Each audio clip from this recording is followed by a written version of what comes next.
हाँ जी स्टूडेंट्स, इसमें देखिए, इसमें 7th क्वेश्चन को हम सोल्व कर रहे हैं। 7th क्वेश्चन में हमें क्या दिया हुआ है, देखिए हम यहाँ पे देख लेते हैं।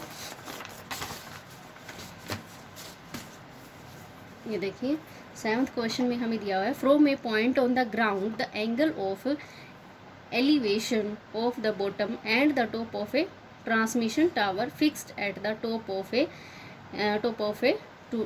20 metre height building are 45 and 60 degree का इसने क्या दिया हुआ है, हमें एंगल दिया। Respectively find the height of a tower, जो ट्रांसमिशन टावर है हमारा उसकी हाइट हमें निकालनी है।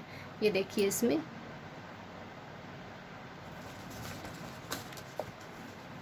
मैं यहाँ पे सोल्व करती हूँ इसको। ये देखिए यहाँ पे मेरे को ये दिया हुआ है, ठीक है। अब ये मेरा ट्रांसमिशन टावर है बी और डी, इसकी हमें 20 मीटर की हाइट दी हुई है। अब देखिए इसमें मैं सोल्व करती हूँ।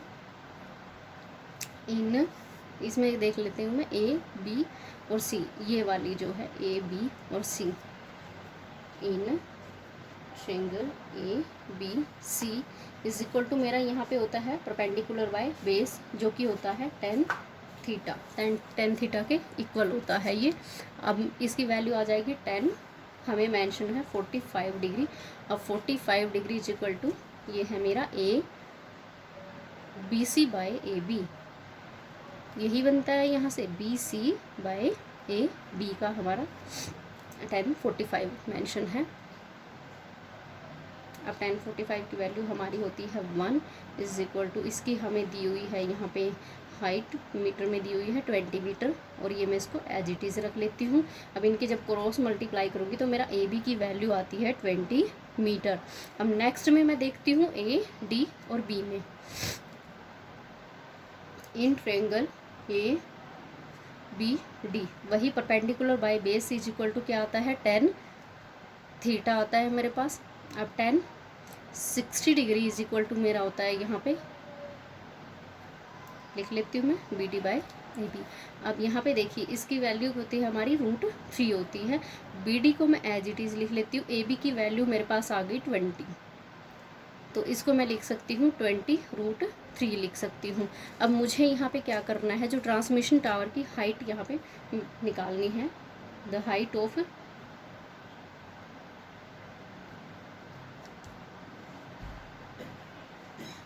Transmission tower is equal to, कैसे निकलेगी, हम इसमें से क्या करेंगे, जो सी डी हमारा है, सी ये वाली जो हाइट है सी डी में से, और जो हमारा क्या है सी डी, हमें ये यही तो निकालना है, सी डी हमें निकालनी है। और बी डी हमारी कितनी है, ये यहाँ पे टोटल है। अब बी डी में से ये बी सी माइनस हो जाएगी, तभी हमारी डी सी आ जाएगा। तो मैं यहाँ पे लिख लेती हूँ जो सी डी हमारी हाइट है is equal to B D minus is equal to 20√3 minus 20। अब यहाँ पे जो हमें वैल्यू दी है 20 की, तो 20 की वैल्यू यहाँ पे 1 नहीं आ सकती, तो मैं यहाँ पे क्या करूँगी, इसको 20 को कॉमन ले लूँगी क्योंकि ये माइनस में है, तो ये आ जाएगा √3 माइनस 1, और यही हमारा आंसर आता है। यहाँ पे जो सी डी ट्रांसमिशन टावर था इसकी हाइट हमारी आती है, इसकी यहाँ पे 20 इंटू √3 माइनस 1 आंसर।